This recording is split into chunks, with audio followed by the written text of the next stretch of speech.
Hello and what's up IRL Pokemon Challenges fam? A little while back, one of the channel members asked me if I would share how I edit my videos. Something that I know people are interested in, especially if you're trying to start your own gaming channel. And I figured I have a little bit of insight to give to this, so I reckon I'd just make a video and share it out for anybody who happens to want to see it. Now, you'll find that most gaming channels, if they do have a video about how they edit, it's usually locked behind a Patreon paywall or something like that because they don't want to mess up the algorithm. They don't want to confuse the algorithm into thinking that they're a video editing channel when they're actually a gaming channel. Part of the reason I made this IRL Pokemon Challenges channel so that I can just post whatever without messing up the algorithm on my main channels. So if you like this content or you want to see like more detail on anything, feel free to drop a comment below and let me know. But this might just be a one-off to talk about kind of how I go about things, and maybe it gives you a place to start thinking about optimizing your own content creation process so that you can make high quality videos without taking as much time to do so. So I'm going to dive into a lot of things, but the first thing I got to talk about is that when you talk about editing videos in general, I don't care if you're doing gaming content, you're doing vlogs, whatever, it all starts with how you capture your footage. The less work you need to do in the edit, the better. That's why if you've watched my content for any amount of time, you've probably seen that I play with a live overlay. This is essentially thousands of lines of code that I've written in order to do all kinds of things and make a big old layout for everything that I use in my videos. And I can say, at least in the Pokemon space, among people who are doing like Gen 1, Gen 2, Gen 3 Pokemon content, I easily have the most advanced and detailed overlay of anybody in this space, because my overlay does everything from capturing my webcam and my gameplay to making all of my Pokemon settings, including things like my minimum battles series where I can select Pokemon to show up, or when I'm doing a solo challenge, setting all of the settings for me whenever I choose a particular setting that I use. And this also helps me manage my patrons and channel memberships with selected Pokemon and other details about the people who support my channels. I have basically made this into one massive application, but it handles a lot of the work for me. Whether you're watching my intro that plays at the start of my videos, the layout that I show when I have my minimum battles series, the detailed Pokemon cards that show when I start a solo run, the layout that you see as I'm playing the game, the graphics that you see when I go to battle, including all of the live stats of my Pokemon and my opponent's Pokemon. All of this is completely built into my overlay. My channel member thank yous that are built into the end of my videos. All of this has been programmed so that I can control it with hotkeys and simply have it come up as I play the game. And the reason for this is pretty simple. When I get to actually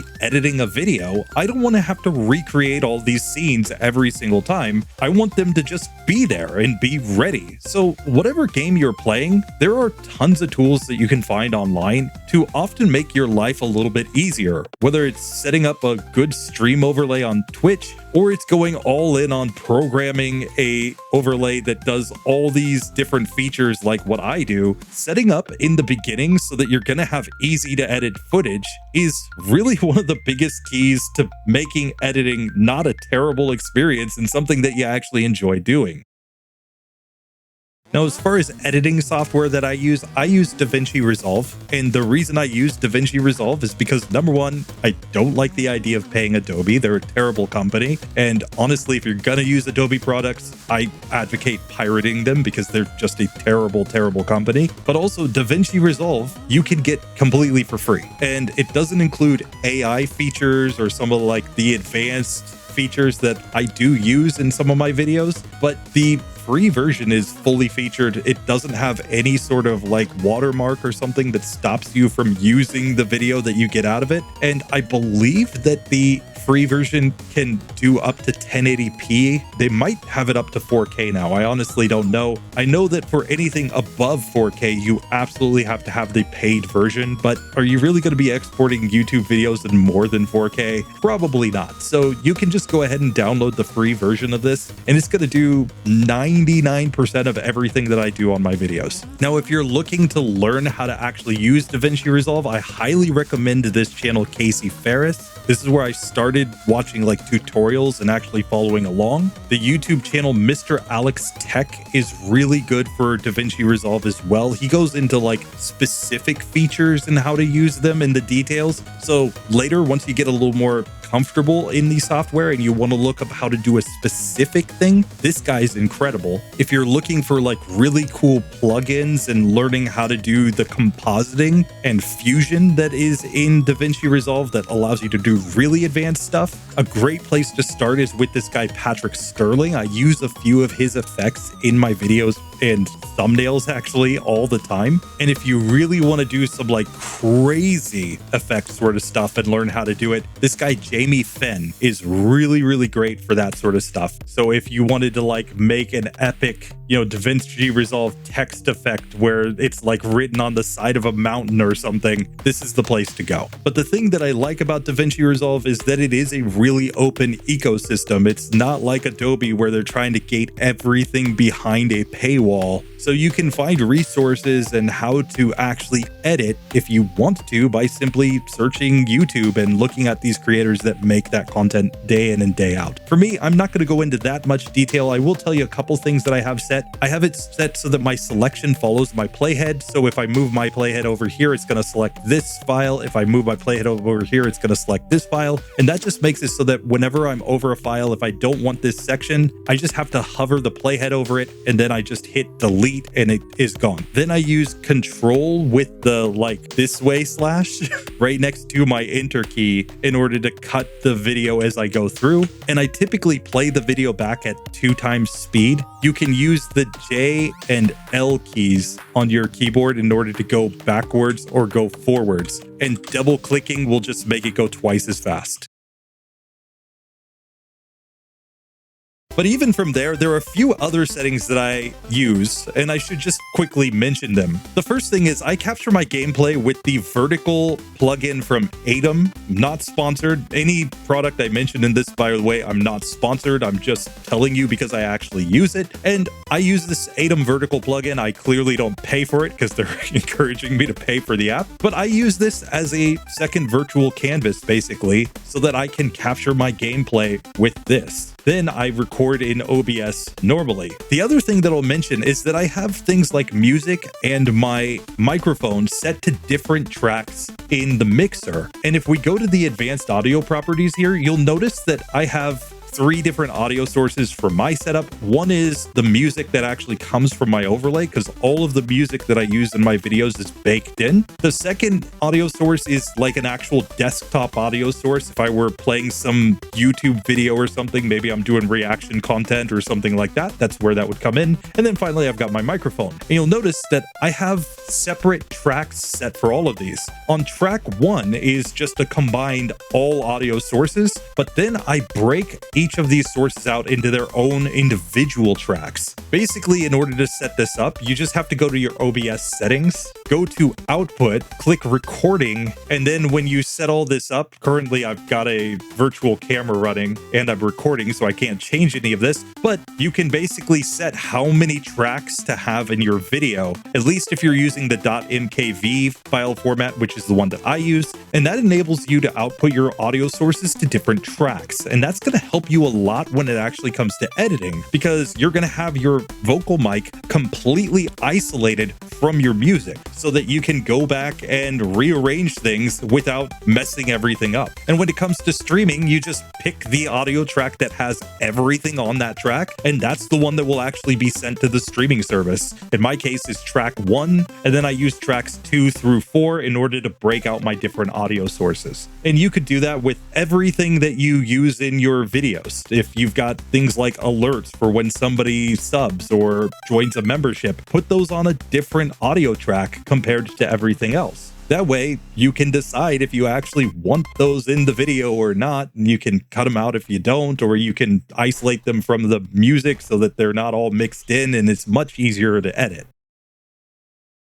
So then when you come into an editing software like the one that I use, which is Davinci Resolve, you can take whatever you're going to edit. In my case, this Blissey Ultra Minimum Battles Crystal file, pop it into your media pool. And then when you actually take it and you place it on your timeline, then at this point, you'll see that you not only have your main video, but you have all of these different audio sources, basically corresponding to what you set up previously, with the first one being your main mix, and then below that being the broken out mixes of each individual part. And you'll see as I come in that I've basically got all of my graphics exactly how I want them already without needing to sit here and remake any of this in the edit. But even then, this is not ready for me to actually do any work on. Instead, I have a very different process that's going to make life a lot easier for me. I use a tool that's command line based that's called Auto Editor. Now, the exact one that I use is this one that comes from this Wyatt Blue guy, but basically you just search for Auto Editor on GitHub and you're just going to look for this exact project. Now, it's a bit of a pain to initially install, and I'm certainly not an expert on it, but I did eventually get it to go by following their installation guides. The biggest thing is that you do have to be a system admin on your PC. So if you're like trying to use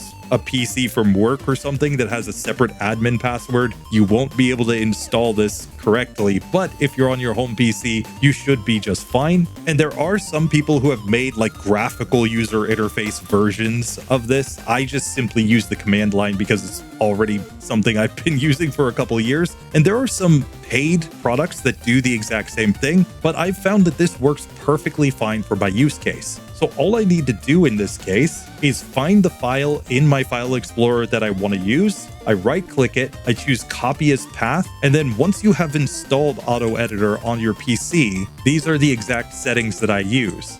Basically, in the command line, you type Auto Editor, you copy and paste in the path to the file that you just copied from the file explorer. Then for me, I use this double hyphen margin equals 0.1 second. That means that on the front and back of any cut that it makes, it's going to leave a 1/10 of a second of extra leeway. I tell it what audio to edit, so I use this audio stream 0 in my case. Though which audio stream it is will differ depending on your exact use case, so definitely check the documentation of this.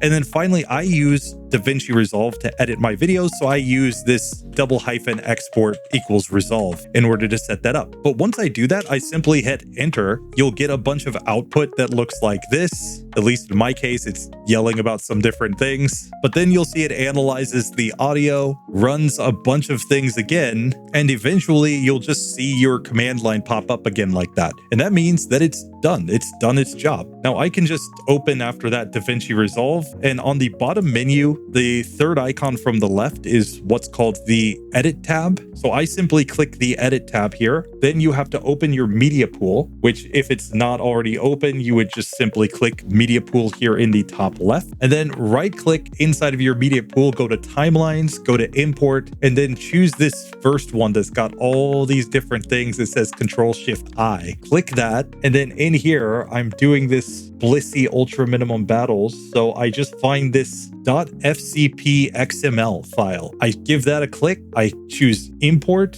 You'll get a dialog like this that asks if the settings are right. I just click OK. And then it will seem like the PC is doing nothing for a minute, at least with my Ryzen 5 PC that I have here. But eventually you'll get something that looks like this. You'll see that the video has imported, as well as a couple of audio tracks. It has this audio 1 and audio 2. That is, for this project, my dialogue track and my music track, actually. Dialogue's number 1 and music is number 2 in my case. And then you'll have a timeline file and you'll have the actual video file. And you'll see it comes in like this, but if we zoom in, we're going to see that there are already a bunch of cuts put into this file. And that just corresponds to wherever the audio actually is. Now, I know from experience that using this auto editor does have a couple of little quirks. One of them is it seems to change the order of the tracks. So the track on the bottom is actually the full mix track. The second track here is my dialogue track, and for some reason it puts the music track in the top track, whereas if I had just pulled this file in originally, they would be in reverse order from that. I don't know why it does that, but you simply adjust your workflow according to that. For me, I actually don't need this full mix track, so I'm just gonna unclick the link button and just completely delete it. And then I don't actually need the music track with the way that I do these Gen 2 challenges. The Gen 1, I actually do need the music track. So in that case, I'll simply take it, hold Shift on my keyboard as I just drag down, and that will guarantee it doesn't slide to the sides at all. And I can simply put it below the dialogue track and then use that as I'm editing. And for me, I like to keep everything organized, so I would simply move these two tracks up. Again, I edit on a potato. This is a Ryzen 5, I think 7600 PC with 32 gigs of RAM. I do have a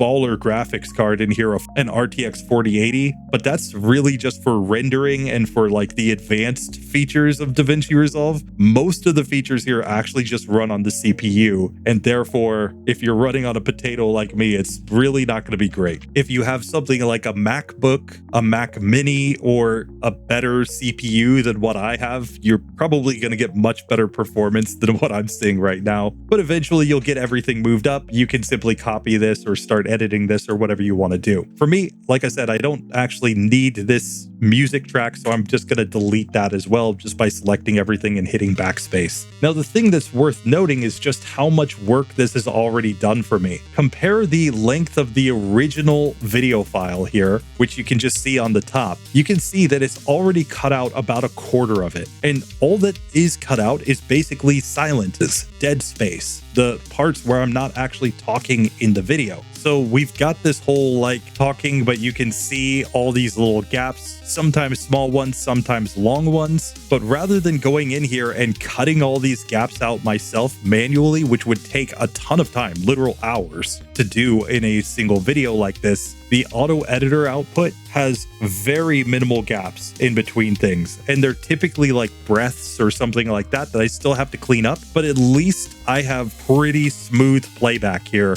as I do all of my video editing. Now, again, for me to keep things organized, I separate out the current video files and things that I reuse every single time. This is just another tip. You really like to keep your stuff organized as much as possible so that you know exactly where everything is and you don't waste time looking for where files are. So I always have one folder that's for my current video files and then other folders that are for my different assets. I guess in Davinci Resolve, they're called bins. So I have bins for these different things. But then at the end of the day, I have my master bin where I keep things like my outro and I keep things like my main timeline. So I'll simply transition to the main timeline where I've already got music laid out at the bottom and I've already got my intro that plays on my videos just set into the timeline already. And here I just need to paste in the new content. And we can see we've got about an hour's worth of video to edit from here on out.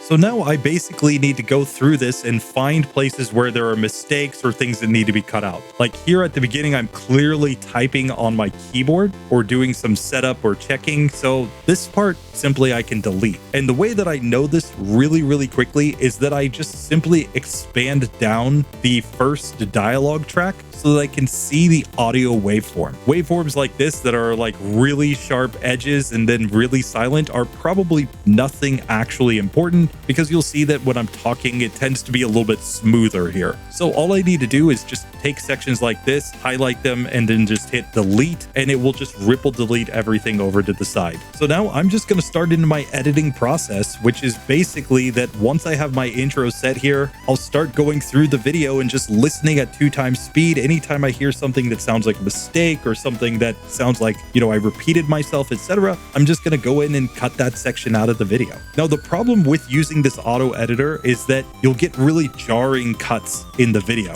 You might notice it with the background as I play through, but each time it jumps over one of the cuts, you kind of see that the background suddenly jumps. I really don't like that sort of judder. So instead, what I do is I will simply drag out my intro so it's all one continuous scene rather than having all those cuts in there. Now, this is a little bit of an art more so than a science. You just have to decide what you think looks good. But in my case, if there's kind of a static image there with nothing happening, I think it's perfectly fine to just make that one continuous scene so that you don't have any weird jumps in between the cuts. Whereas when I actually get into the gameplay, well, at times there's just no way to make things sync up that great because I've got my video face cam, I've got the gameplay, etc. Stats are changing, so it's not as simple as just dragging it out. But in those cases, I just try to make the best decision that I can. If I feel like a transition's weird, then I might adjust things just a little bit in order to make it line up. But otherwise, I'll generally just leave it as is, since my style is this kind of live gameplay style with live commentary as I'm playing. Now, the other thing with the auto editor that I use is that it cuts out all the gaps completely. And sometimes I want a little bit of a gap there just to kind of smooth a transition between two things rather than to be just constant non-stop talking. So one of the ways that I break that up is I'll just pull in a 1 second long blank clip called an adjustment clip. I've just set this previously to be 1 second, and then I'll simply copy this, and wherever I go, I just use Control-Shift-V, and that will throw that in at that point. And basically, I can use that in order to add in gaps in places where I think that there needs to be a little bit of a transition, going to a major battle, or when there's a major change of strategy or something like that. I can put just that little bit of space in there so that there's time for people to kind of catch up mentally with what's going on before I go on to the next part. In this case, I've just done my whole Blissey intro explaining about the Pokemon and what my challenge is today, and now I'm simply going into the actual gameplay. So a quick little gap here just to make it so that there's a little time for people to catch up mentally that, okay, now we're actually getting into the gameplay. Again, I think this depends on you and your content and what you feel is good. For me, for my videos that are over an hour long, I feel like a second of not talking is perfectly fine. But if you're making like highly retention edited YouTube shorts or something like that, which I don't know why you would, but you know, to each their own. In that case, you would want basically no gaps. You would want everything to just keep rolling quickly and efficiently. So just keep that in mind. It's going to depend on your content, but this is one of the things that I do in order to just add that little bit of space for there to be a bit of a transition. I also have all of my video transitions, if I put them in, to also be 1 second in this case.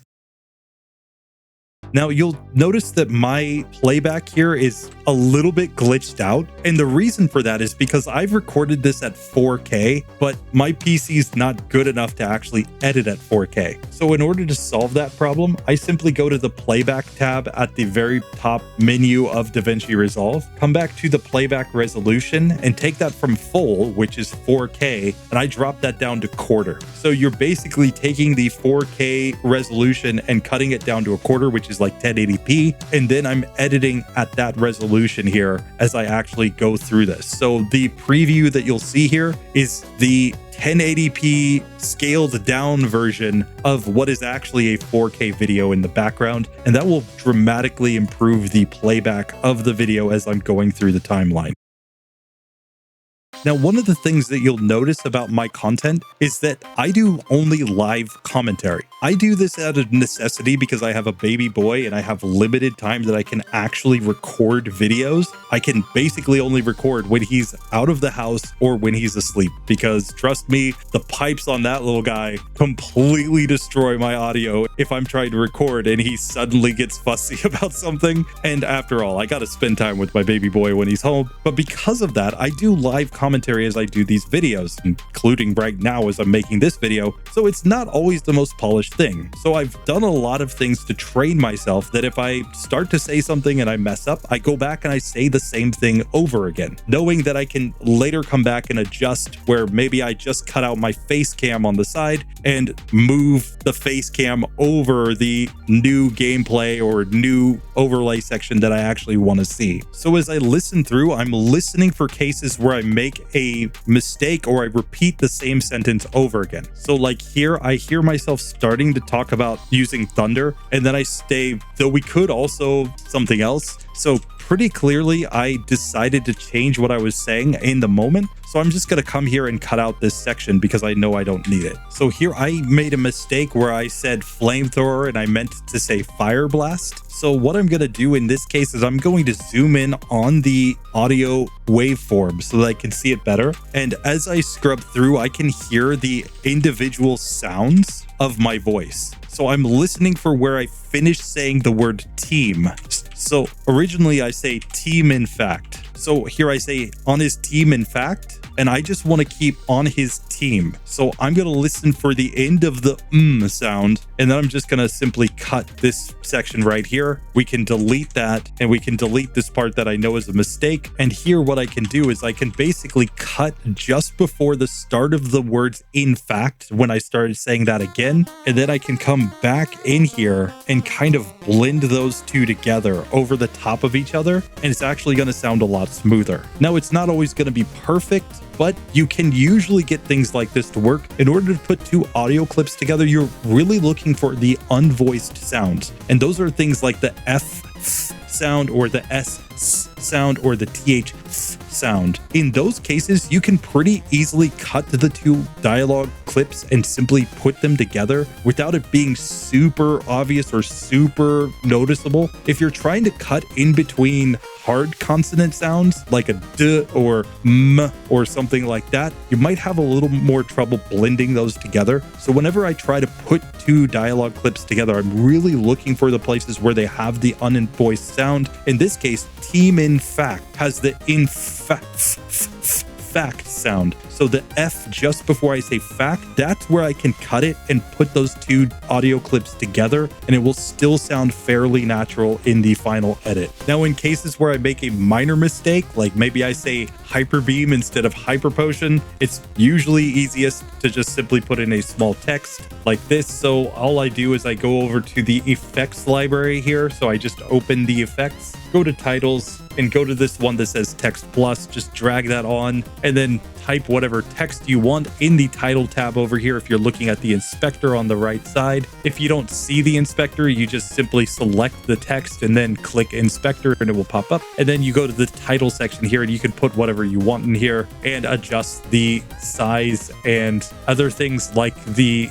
shading here. So I'll often add on something like an outline. It will be like a red outline here. You can simply put that in. You can adjust the thickness of the outline. Of course, you can adjust the font of the text to be whatever you want it to be, and then just write whatever you wanted to pop up on there. In my case, I just need to make it clear I meant hyper potion, not hyper beam. But basically, that's my editing process after this, is to go through all of these different clips, listen through them, and just check and see if they sound continuous, if I made vocal flubs, or anything that I need to go back and fix. Sometimes you can fix it directly in the edit. Sometimes you have to come back as Teo from the future and add in a new explanation or something. It just depends on exactly what the situation is, and you just make the best decision you can. Now, one thing that I'll talk about as far as my dialogue style is that when I'm in between battles, I try to focus on what's about to happen and what my current thought process is about that. What am I thinking and what am I planning for what's coming up? Then when I'm actually in the battle, I do the play-by-play and I break down exactly what happens on each turn, whether it's bad luck, whether I get a hit and one hit KO, whatever happens, I try to explain what that situation is, and I might add more context to it, like I get a miss that was only a 5% chance, otherwise I would have won, or something like that. Then after the battle, I'll do a quick wrap up where I explain what just happened, whether I think it was lucky or I think that I got really bad luck or it was exactly what we expected, before moving on to the next battle or the next section. I avoid talking about battles that are not key battles unless they prove to be surprisingly hard, or maybe something that's surprisingly easy that I think is setting up for something that's going to happen later on in the run. So for example, I might be talking about a situation here where I've got a particular move and I don't want to forget that until I've beaten these other traders. Therefore, I'm keeping that move on the moveset even though I'm not going to be able to use it in the next fight, for example. Those are the sorts of things that you want to talk about in advance, and then you want to actually talk about what happens, and then you do a short wrap up and what that means for the rest of the run. At least for me, I find that that's an effective style when you're giving live commentary that you can repeat and you don't constantly have to think about what do I say next. You just keep the focus on either the plan going forward before a battle,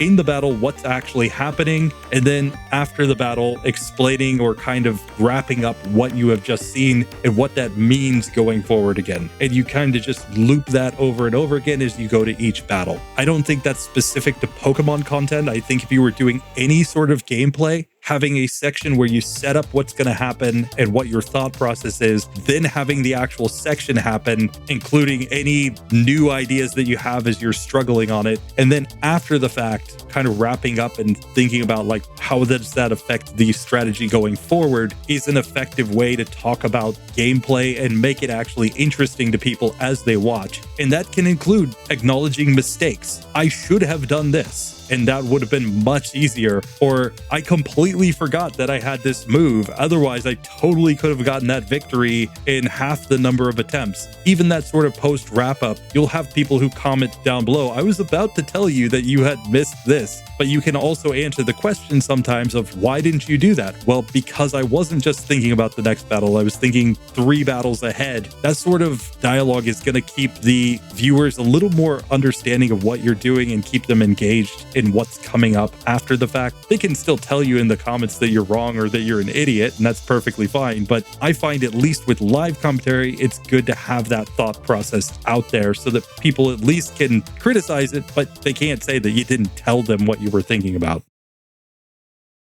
Now, one of the other things that I do like to do is I like to change the clip colors based on what's happening in the video at each section. So whenever I do a gym leader fight, for example, in my Pokemon content, I change that to be a lime color so that when I zoom out, I can quickly see, okay, this part was the gym leader fight. Or I can look at this part that I always make navy blue, and that's the intro part. And everything that's just normal blue, I know is just me giving explanation or setting up for the next battle. The reason that I do that is so that I can come back and look at a glance and just see if the balance seems to make sense. Am I just rambling in between fights, or is there actually some progress being made here? And that way I can see really clearly when I take fights and how long they took, because sometimes you're trying to decide, do I keep in 5 attempts at this battle, or do I just cut it down to the 2 best versions, for example? And if it seems like it's taking up a massive section of the video, you might want to think about whether or not that's actually worth having